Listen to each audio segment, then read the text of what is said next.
Welcome to the Off the Charts Football Podcast. I'm Matt Manocherian, joined today by some other members of the SIS team. We've got James Weaver. What's up, James? How's it going, Matt? Good to be here. And Bryce Rossler. Howdy. Both of them from the football research team here at SIS. We're going to talk about some early season storylines, get into breaking down a few different teams, some early surprises. And then later on in the podcast, we'll have James Rodriguez, one of our two injury analysts that we have here at SIS, that break down on both film and through media sources every single injury that happens across the NFL and college football every week. So you'll want to stick around for that. Right off the top, guys, it has been quite a fun start to the season, huh? Week one was like as epic a week one as I can ever remember. And then week two, the crazy comebacks that we had. Well, we're going to dive into some sort of different storylines this week. So let's start off over in Latrobe with James Weaver. What's going on as I see your Steelers shirt? What team did you want to dive into? So I want to dive in a little bit to the teams with first-year coaches who surprisingly have an aggregate have gone 11-8-1 so far to start the season. So pretty good job with those hires and early season success for those teams. The first team I kind of wanted to touch upon was the New York Football Giants, and the surprise success of the ground game has come back thanks to Saquon Barkley. He's been the leading rusher in the NFL through 2 games with 236 yards. He's also been the leading rusher with yards after contact with 191 yards too. I found that 2 of the factors that have led to that success have been some slight offensive line improvement. In our SIS total points metric, the Giants have jumped from a finish of 25th last year up to about middle of the pack in 17th so far this year. And that has been mainly due to the success of Andrew Thomas at left tackle and Mark Walensky at center. In gap runs, when the Giants run to their gaps, they're both top 35 in EPA per attempt. So they have found success running to those guys there in the center of the offensive line and Thomas on the outside. They've also schemed up good runs. They have the 4th highest usage in running against light boxes, and have had the 6th highest positive run rate in gap runs as well. So this is kind of surprising coming from Brian Daboll, who came from the Bills offense where they were slinging around the yard with Josh Allen, to him to find what the Giants have in their roster and use that on their success early on has been very interesting. I'd like to think it would be like less surprising if you have a team with Saquon Barkley on it to like go after, lean into that. But they got there. Certainly they don't have Josh Allen, but they do have Saquon. And I love the point you brought up with the gap and zone running, because I think this is a mini storyline that we're seeing across the NFL through 2 weeks of the season, is maybe the resurgence of gap running. Everything kind of has a zig that comes with a zag to it. We'll talk about the Lions a little bit later on. Bryce, I know you got some good nuggets there, but you look at Saquon Barkley, and over the course of the first 2 weeks of the season, we see him with 13 attempts on gap runs and 130 yards on those attempts, 10 yards per carry there. We've seen across the league for several years now that gap runs are more efficient on average than zone runs. Now, counterbalancing that, I think, is teams have loved tying their sort of Shanahan-style wide zone game with their play action, which is definitely a place for that. But this is something I'm definitely keeping an eye on. Yeah, absolutely. Hopefully the Giants can continue that success, because Daniel Jones, on the other hand, he does have the highest on target percentage, but his average throw depth's been bottom 10. So they're, Dable's using the Allen approach of easing him into the offense, seeing what he can do and kind of limiting those mistakes and getting to the ground game. I just think overall this is a testament to Daboll and using the solid pieces that he has, using Allen in Buffalo and using Saquon here. It doesn't have just one scheme fit. It's been an all-around kind of use what you have mentality with him and his coaching styles. Hard to argue with what the Giants have done so far, even though we still look at Daniel Jones and negative 0.11 EPA per play. So kind of in spite of that. Bryce, anything you wanted to jump in on Giants-wise? I just think it's interesting what Andrew Thomas's career arc has looked like so far. Really bad first year and pretty good since then? Yeah, in 2020, he was horrible. He was terrible as a rookie. He stood out as one of the worst statistical players in the league on in terms of blown blocks and stuff like that. Yeah, and he looked like he was going to be a bust very early, and the turnaround has been remarkable. It's like watching a completely different player. It's nuts. Although it's weird because he was really good in college, and then he had that kind of welcome to the NFL rookie season. Only 13 games last year, but was much better, was much more productive. And then so far this year, yeah, he's just got one blown block. If you look at his blown block rate year over year, 4.8% in 2020, 2.5% in 2021, and he's under 1% so far in 2022. So that's pretty good. All right, let's keep it moving. James, what other teams you keeping your eye on with coaching changes? That would be down in Jacksonville, the Jacksonville Jaguars. A surprising blowout of the Colts last weekend has some heads turning down there in Florida. And this is all certainly due to the resurgence of Trevor Lawrence. Trevor so far this year has put up the third highest positive pass percentage, the seventh highest adjusted net yards per attempt, as well as the seventh highest in SIS IQR. He's certainly been a turnaround story, and the Jaguars have been one of the best passing offenses in the league to start, which has been very interesting in my opinion. The emergence of Christian Kirk, too, as the number one receiver down there, has certainly helped his success, or helped Lawrence's success and the Jaguars in general, having the third highest receiving total points. A lot of this has been attributed to the early down success. The Jaguars actually first in early down positive pass percentage. Last year, they were 24th throughout the entire season. They're also second in early down EPA per pass. Last year, they were 30th. So bringing in Doug Peterson to find that early down passing success has certainly led the Jaguars back as a potential AFC South division candidate. Coming into the season, you could look at it and say that there's a potential that Trevor Lawrence and Doug Peterson were the best quarterback head coach combo in that division, which I thought coming into the season could be a fact. But one thing they do need to improve on is offensive line play. They've allowed the seventh highest pressure percentage so far. So hopefully keeping Trevor upright and healthy. And if they can do that, then they might find some early success in the early Doug Peterson regime. Yeah, I look at that because when he's been pressured, like every other quarterback, the offense has not performed well. Negative 0.35 EPA per play, which sounds awful, but when you're under pressure, that's like more middling bad. But that's a far cry from what they've been able to do when he's kept clean. So really interesting. That'll be probably a big storyline throughout the year is how clean they can keep him. I know Travis Etienne not doing too much there on the ground. Was James Robinson doing more on that side of things? Yeah, I think so. Robinson have found some success early on. But yeah, it's going to be interesting to see the dichotomy throughout the season, how they manage those two. Both of them have their talents. Both of them have their respective abilities. So hopefully they can find a way to use them together. Yeah, 34 rushing attempts for James Robinson so far. I don't think Etienne's barely seen just 13 attempts so far. So yeah, it'll be interesting to see as that plays out. Maybe it's a big game plan specific. I don't know. Robinson's coming off an injury too. So maybe he's their guy. I don't know. I think he is. You would think at least in terms of like third down back, Etienne would be doing something. Yeah, he's only got 7 targets so far to the passing game too. So hopefully they're just easing him back in from his injury last year. He's got 56 snaps to Robinson 73. So it's pretty much still a committee approach there. All right, but definitely Jaguars shockingly good so far. We know they gave the Colts trouble. They always give the Colts trouble. But yeah, they've been impressive. Is it that shocking? Maybe it's not shocking that Trevor Lawrence is playing well. I don't think that's shocking, but I thought they overpaid Christian Kirk and they're looking like they didn't. And yeah, I was pretty surprised that they've been able to right all of the wrongs that had been in place that quickly. I just can't believe after one bad year with Urban Meyer as the head coach, so many people were ready to jump ship on Trevor Lawrence. That was crazy. That part was silly. Yeah. But still, them being this good this fast, like, are they all of a sudden the favorites in that division? They're not the favorites, but their odds have changed considerably. It's crazy. I know, like that's preseason. I know they were 7-1 to win the division. I think they're hovering around the 3-1 range now with the struggles of the Titans and the Colts. So certainly a jump there. We can see how much more they can do going into the season. So who is favored above them in the division? Anybody still? It's the Colts and the Titans. Yeah. Still? That's funny. Yeah. The Titans are close. The Titans are close. They're down to like a 2-1, but the Colts are still the favorite. Interesting. 2-0, 1-1.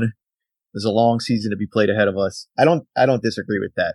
I have more faith in the Colts going forward than the Jaguars, even given what Matt Ryan's looked like compared to Trevor Lawrence. I might find myself taking that back. I don't know. Yeah, it seems like the Colts have always started slow in the Frank Reich regime and then come down the stretch strong when Jonathan was going for 300 yards a game. For sure. All right, one more interesting coaching change happened in Minnesota. What have you seen there, James? I thought after week one to be able to come on the podcast and talk about how the Vikings are Super Bowl favorites and we're going to make the big storm forward. But unfortunately, they were humbled pretty quickly Monday night in Philadelphia. But overall, Kevin O'Connell has turned this offense to a complete set of how he had run it with the Rams with 11 personnel. This year, so far, they've run it at the fifth highest clip. And last year, they were at the 29th under Coach Zimmer. So it'll be interesting to see how the Vikings can continue to improve there. I know the boogeyman, primetime, Kirk Cousins, certainly lived up to that name on Monday. So we'll have to see. It looked like he was targeting Darius Slay for a while there. I've never seen such dominance by a corner. He was the most targeted receiver in that fourth quarter. Yeah, it was incredible. And with them, too, I mean, having Bradbury and Gardner Johnson as your second and third corners, too, that team's scary, but we can talk about them a different day. But yeah, we'll see how Kirk Cousins can continue to grow in this offense.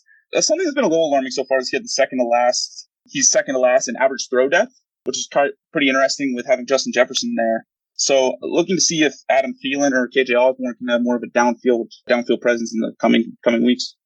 Yeah, my concern with the way he's been used, and I know that, playing from behind is different, and they've had crazy, weird game scripts, but he's 20th in play action rate so far. They're using him just 21% of the time in play action. That's not the good Kirk Cousins. Like, I know we can talk about primetime Kirk Cousins, but we can also talk about play calling with Kirk Cousins, and that's not the recipe. No, yeah, absolutely not, especially with a running back like Dalvin Cook in the backfield, driving those looks into the backfield from the front seven and getting that defense to creep up a little bit. So hopefully they get more of that going and more involved coming up. Yeah, if they try to make him into Stafford, I don't think that's going to work out really well. No. But if they actually rely on the skills that he has, I think that would be a better choice. Bryce, let's flip and talk about another new head coach team in the AFC, the 2-0 Miami Dolphins. Are you joining 2-0? No, absolutely not. So before the season, the sort of consensus on Tua outside of the Dolphins fan base was that we can call it 2-0. He's okay. Like, probably not anything special that elevates your franchise in a way that you would want a first-round quarterback to elevate your franchise. Yeah, he's kind of like a more modern Teddy Bridgewater type, I think, is where he's been at, like super mediocre. He's distributing the ball, getting it out of his hands quickly, but a couple of bonehead throws every game, and people are clamoring for Ryan Fitzpatrick to come in for you. That speaks for itself. Yeah, and I don't think that his game against the Ravens was enough to shake the perception about him preseason. Like, obviously the stats are really good. He had 469 yards and 6 touchdowns. He actually started the game kind of interesting. He had 2 bad interceptions. Like, really bad interceptions. Not good throws. Definitely still met his bonehead throw quota. Just in this game, he just let loose in the fourth quarter. So all the conservative stuff, he doesn't have the arm strength stuff. I think the haters have a harder time with that. What did you see on those deep throws that he made to Waddle and to Tyreek Hill?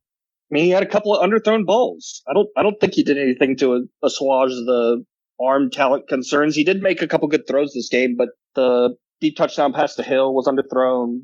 His touchdown pass to Gesicki was actually a really nice throw in the back of the end zone over great a defender. Great catch. Yeah, that was a really nice play. I'll give him that. But bad celebration. He hung a couple guys out to dry with some passes into traffic or kind of hospital balls. I didn't think. He's going to learn. You can't try to fit the ball into Tyreek Hill in a tight window. That is not the way to use Tyreek Hill. That's going to be dropped, intercepted a lot more often than find him when he's running free. Yeah, I just thought that the box score made him look a lot better than the actual film did. I'm still selling high on Tua. So I somewhat agree with you. I think that the narrative is a little bit out of line in the case of this game. I also believe he showed some really good things in this one. And the reason for optimism, I would say, is 2 things that have been horrible in terms of the environment that he was in was, number one, the coaching staff, the scheme of the previous coaches. I don't understand how Chan Gailey was in this mix for 2 years under Brian Flores and all the weirdness that happened after that. But it clearly was not a quarterback friendly situation in terms of that. The other part of it that I look at that I think was to his detriment was just how bad the offensive line was. This offensive line has been atrocious. It's still pretty bad, actually. If you'll notice, Mike McDaniel and his running game genius, they haven't been able to really get the running game going. That's how the Dolphins, partially how they fell behind in this one. But what they have done is brought in this play design that's allowed for, I mean, obviously the talent of Tyreek Hill helps, but Hill and Waddle have been running around in open spaces. And I don't care who your quarterback is. When guys are getting open, that's a lot easier to make those throws. And there's also been sort of manufactured pass protection in certain ways that I think has really helped out. Like obviously bringing in Terran Armstead, that helps sort out some of the issues there, but also finding ways to get these other players. And they've even had injuries at right tackle already this year, getting them into situations where they're not having to make one-on-one blocks against players that they're clearly overmatched against. And that's, I think, resulted in just a little bit more of a situation where any quarterback would be more successful. So I don't want to get in on the every week we're either going to say Tua's the worst or Tua's great. I'm still in that kind of middle zone there, and I'm not in a hurry to judge him until I see more of what he can be in Mike McDaniel's offense. But what I will say is I'm keeping an eye on the fact that he's leading the league in play action rate through 2 weeks. Even with all of that come from behind last week, he's leading the league with over 40% play action on his dropbacks. And I think that he's still 0 scrambles this year, just 1 designed run. Like what they're doing with Tua is very different, much more under center compared to in the shotgun, although we'll see how that goes forward. It's pretty interesting to see him used just in such a different context. And I wouldn't be surprised if he continued to surprise us a little bit more going forward. But yeah, let's not all be the prisoner of the moment, as we like to say. Yeah, I think McDaniel has been really good. I don't know how you could argue with that. I mean, he's changed the offense. That's, a big part of what his fingerprints has been on. The defense seems like it's regressed a bit, to be fair. They were good against the Patriots. They played a defensive script there, but not good this past week. All things considered, the Dolphins, so far McDaniel's beaten Belichick and Harbaugh. That's pretty good. It is pretty good. I just think that the fireworks we saw last weekend were owing more to McDaniel and then Hill and Waddle than Tua. Oh, so you're saying fans overreact when their receivers running wide open behind the defense and the quarterback can just make the easiest throw of his life to them? Yes. I see where you're going there. All right, Bryce, one more team that we want to, and kind of come full circle here as we talked about that gap scheme running at the beginning. What can you tell us about the Detroit Lions? So I thought, hat in hand, I thought the Lions were going to be very boring this year because, as you know, I'm not a big believer in Jared Goff. They're still in sort of year 2 of a rebuild. So I didn't expect them to be half as entertaining as they have been. They have been messing people up on the ground. They have they have the highest gap run rate of any team in the SIS era. It's like 70% of their runs are gap schemes right now.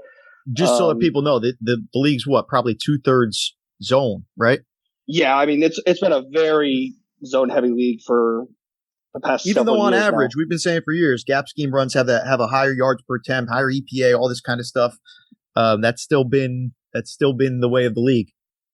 Yeah, and they have fully committed to those gap schemes. I mean, they pull everybody. I mean, they run all sorts of stuff. They run trap, they run wham, they run counter with the center pulling, they run GY counter, they run GT counter. I mean, they do all sorts of crazy stuff with guys coming from everywhere seemingly, and they're on track to have the best running game in SIS recorded history. They're averaging 0.24 EPA per carry right now, which would, again, that's ridiculous. That'd be a good passing offense.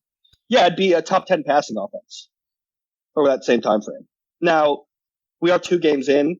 It's probably not reasonable to expect that figure to hold, but that's crazy. The 2020 Ravens averaged 0.1 EPA carry with, probably the best running quarterback the game has ever seen. The 2018 Rams averaged 0.08 a carry with Sean McVay's wide zone scheme that year they went to the Super Bowl. So the Lions are dwarfing those teams in terms of output on the ground.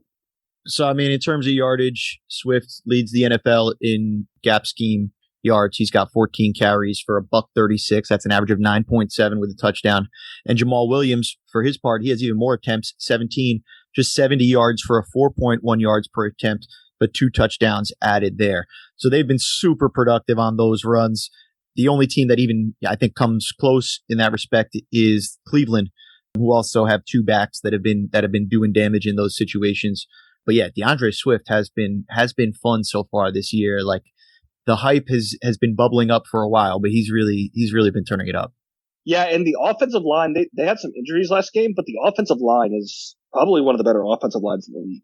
And Aiden Hutchinson had 3 fake sacks. What do you think of him so far? Yeah, he had maybe the fakest 3-sack game of all time. Two high effort or second effort sacks on some really good coverage downfield, and then he came free on a twist and was unblocked, and it's Carson Wentz, so it counts even less. And I mean, he was injured in the second half, so maybe he would have had some more meaningful production that we could expect to be stickier in the second half had he not gotten hurt. But I love your disdain for his 3-sack performance.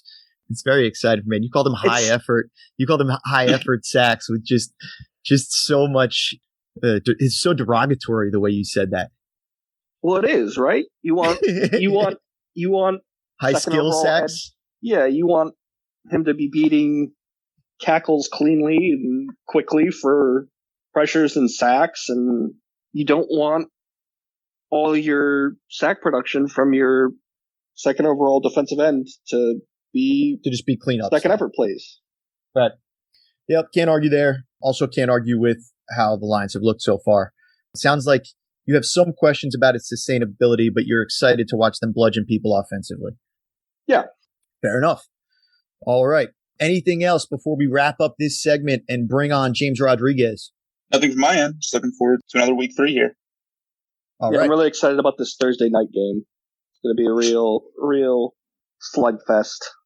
Well, hopefully by the time people are listening to this, they'll have their own reactions on that game, because this will be posted right about an hour or 2 beforehand, probably. All right. We will see you guys soon. Thank you. And you guys can check out the writing by James Weaver and Bryce Rossler on the33rdteam.com. Along with that, always check out the Edge tool at the 33rd Team. It is free, and it is the best fantasy football tool out there, if that's your game. So, thanks, guys. Thanks, Matt.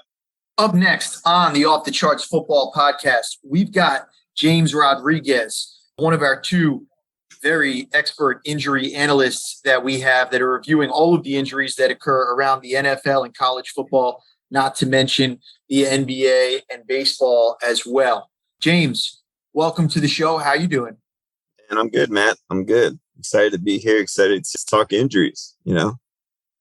Well, there's a reason why our injury information is trusted as the best in the business. It's one of the most popular things that we work with teams on. And it comes back to the expertise that you guys bring. So let's talk about just a couple of things. I wanted to start off asking you about Dak Prescott. Dak Prescott, yeah, we know the injury, and we've seen all different things about the estimates for how long he should be out and what's going on.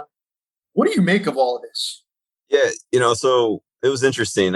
There was all this speculation right after he had the fracture. They were like, he'll be out 6 to 8 weeks. That makes sense, right? That's how long it takes for a bone to heal.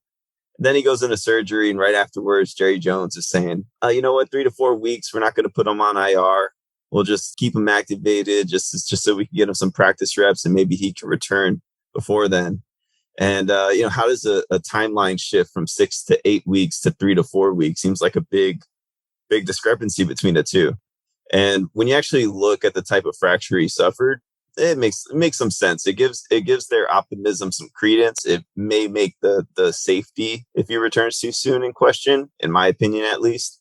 But he suffered what we would describe as an extra-articular fracture. It doesn't involve the joint. When you involve the joint, that makes things more complicated. So they go in there, they fix it, they stabilize the fracture itself, put the hardware in, and then he just needs it to heal. And so honestly, I feel like in that 3 to 4 week range, he'll probably have some good functionality in his hand to grip the ball, throw it, take snaps, do everything that he needs to. And if he can prove himself to be able to play, I could see him out there by like week 5 against the Eagles.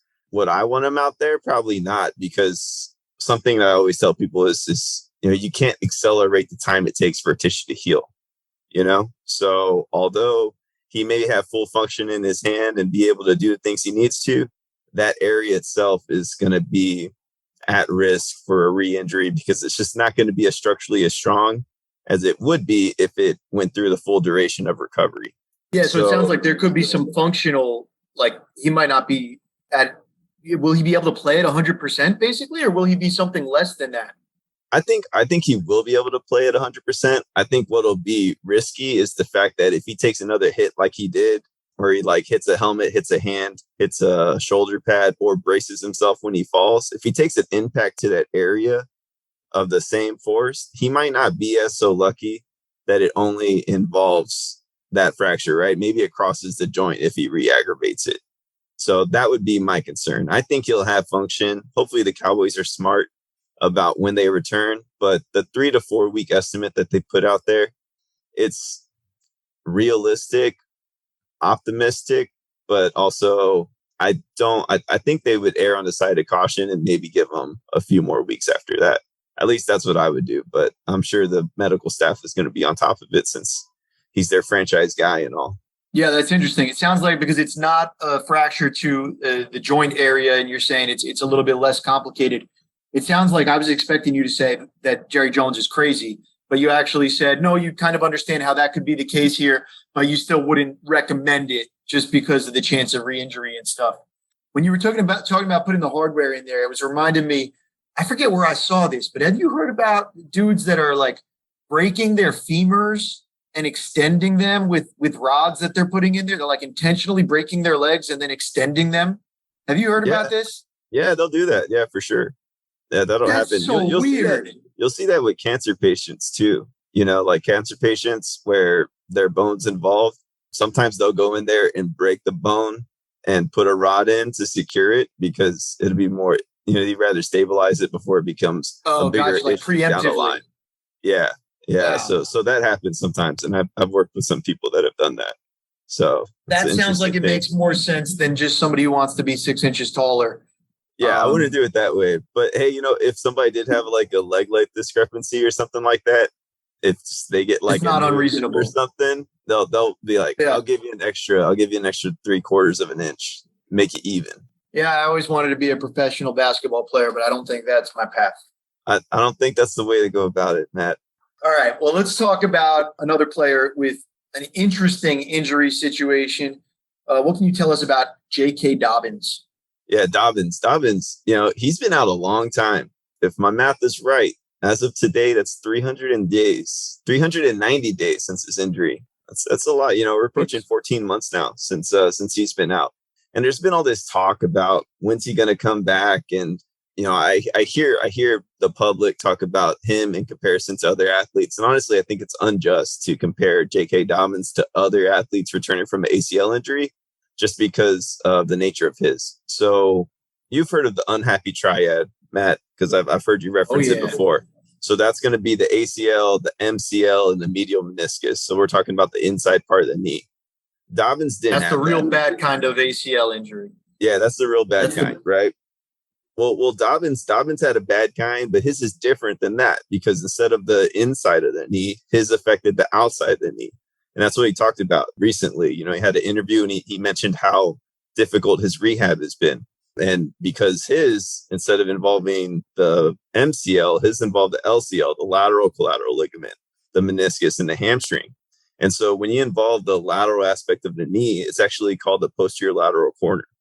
And with that, it's just an area of the knee that isn't injured as frequently as other areas or structures that can be affected.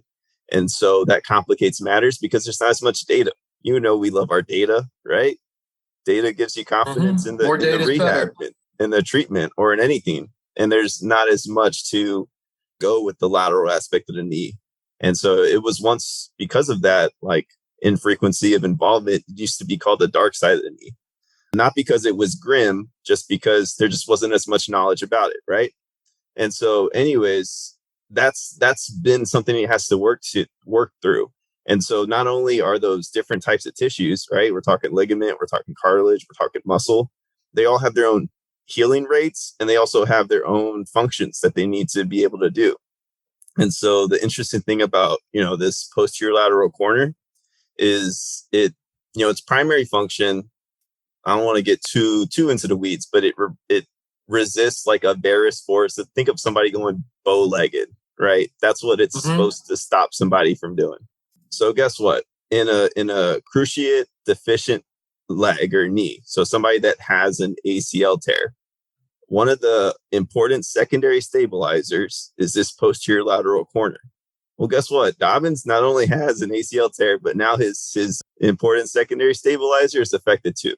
So yeah, it's like your backup stabilizers are out also. So it's a complicated injury. It's a complicated thing. Yeah. So it makes it a little more interesting. And it's a multi-directional instability that he has to work through, not just with the ACL itself, but with this posterior lateral corner, because, you're sitting down right now. If you try to turn your foot as far as you can away from your other foot, you know what stops it? Your posterior lateral corner. If you turn it as far inside as you can, you know what stops it? Your ACL. So he's got both of those things affected. So it's not only this, anterior, posterior, forward and backwards motion of the tibia moving that would give him instability. It's this lateral, this rotational component that he has to work through and give himself some stability. And you want your athlete to be fully confident and comfortable to go out there, not just physically able, but I always talk about psychologically able, because, I want my athlete on the field reacting to what's happening. I don't want them thinking about what they need to do. You know what I mean? I don't want them thinking about, I need to plant this way, I need to land this way, I need to cut this way. That's all if they're thinking about their movements, it's going to put them at a risk of injury, not only that knee, but also the other knee. So, I credit Dobbins for wanting to get back on the field, but I applaud the Ravens for taking their time and not rushing him back. So hopefully he gets back and he can return to, the J.K. Dobbins that we all saw at Ohio State and saw his rookie year, because that's what we want, right? We want to see him get back on the field and be 100% of himself, not 80% of himself. So, yeah, I just wanted to give some public a little knowledge about the injury and be patient with his return, because he's working through a lot. Yeah, like Pink Floyd, the dark side of the knee. Not something I was expecting to hear. All right, let's wrap. Let's do some quick hitters here before we finish up the pod. Let's go around the league a little bit. What else can you tell us that's interesting on the injury front? Yeah, Chase Young expected to make his return from his ACL week 5. They put him on the PUP list. Interesting thing with him that will have me peeking my eyes over towards that situation is the fact that, when I was making the long-term injury risk designations, we did for all the prospects in our draft site. You know what gave somebody a red flag? If they were a defensive lineman and they had a history of an ACL tear. So it makes me worried about the longevity of Chase Young. So I'm wishing him the best, but that combination of things makes me a little bit worried. Other guys coming back from the ACL. There's talk about Gallup coming back this Sunday. Interesting thing, when I was looking into ACL returns and trying to find comparable wide receivers with the same age range, if he returns by Sunday, I think that puts him at 267 days since his injury. Guess how many days Godwin came back from when he returned from his ACL in week 1? 267. It's 266, man. They're right. Wow. They're right on the same timeline. And guess what? So the best comparable athlete I found that had an ACL within the same age range of them was Cooper Kupp. I found 3 that were comparable: Will Fuller, Cortland Sutton, and Cooper Kupp. And so Kupp came back the quickest, and his return was 301 days. So we got these guys returning a month and a half sooner. We saw what happened to Godwin. Godwin strained his hamstring, and now he's probably unlikely to play this week too. So it's an interesting thing to keep your eyes on. Godwin looked great out there from a knee standpoint, but the issue is when these athletes try to get ready for NFL game action, if they don't have the amount of time to ramp up to play, you're at risk for straining a muscle, right? Like that's the thing. His knee was good, but he just wasn't in playing shape yet. Yeah, and that's the thing, right? Like when everybody else is going through training camp to prepare for the season, and they're going through all the workout regimen that they need rehabbing, to do. basically. Yeah. He's rehabbing, right? So same thing with Gallup. Gallup, that would be a concern when he comes back. You know, and soft tissue injuries are always a concern because they linger, especially, you don't want to come back too soon and re-aggravate them. And there's a lot of guys to keep your eyes on the injury report with that regard, with Keenan Allen, Rondell Moore, George Kittle, Michael Pittman, Justin Simmons, a lot of soft tissue injuries. I'll close on this, from like literature that I've read, they say that a re-injury of a strain can take 30% longer to recover than initial injury. So it's real important that these guys, when they do come back, that they don't re-aggravate the issue. So we'll see. We'll have to keep our eyes on these guys when they get back on the field. But it should be fun. Man, it's just a constant push and pull between, coaches want to get them on the field. Players often want to be on the field, if they can. Ideally they do. This is a real thing. Trying to manage this stuff so that it doesn't become even worse, right? The re-injury, like you said, can be even worse. It definitely makes, the more we look into this and the more I learn about this, the more I'm sort of amenable to the idea of taking an extra week to come back, to make sure you don't have that re-injury, to make sure that you can return at full strength and you have the proper ramp up. The other thing that I like is kind of like the Gronk strategy, I'll call it, which is just like, if you're that good, I don't need to play in the regular season. Less injury risk if I'm not playing, huh? Right. Yeah, that's his thing. Should be healthy for the playoffs that way. Yeah, I'll tape myself running 40s and then I'll send them in. I did my workout coach. Nice. It's like the Ferris Bueller method, I guess. All right. I will stop dating myself and we can wrap this thing up. James, thank you as always for bringing your expertise. Hopefully we'll get some more writing out from you soon. Are we expecting to see some writing from you out this week?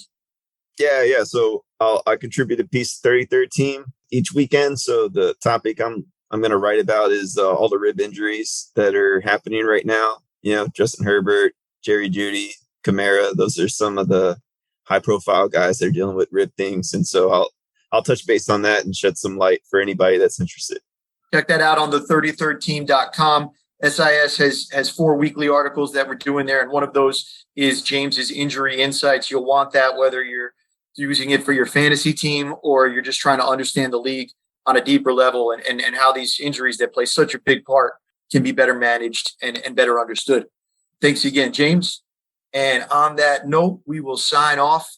Thank you to our guests, Bryce Rossler, James Weaver, and James Rodriguez, along with our producer, as always, Justin Stein, holding it down. We will be back with more Off the Charts Football Podcast. In the meantime, everybody have a fantastic week 3.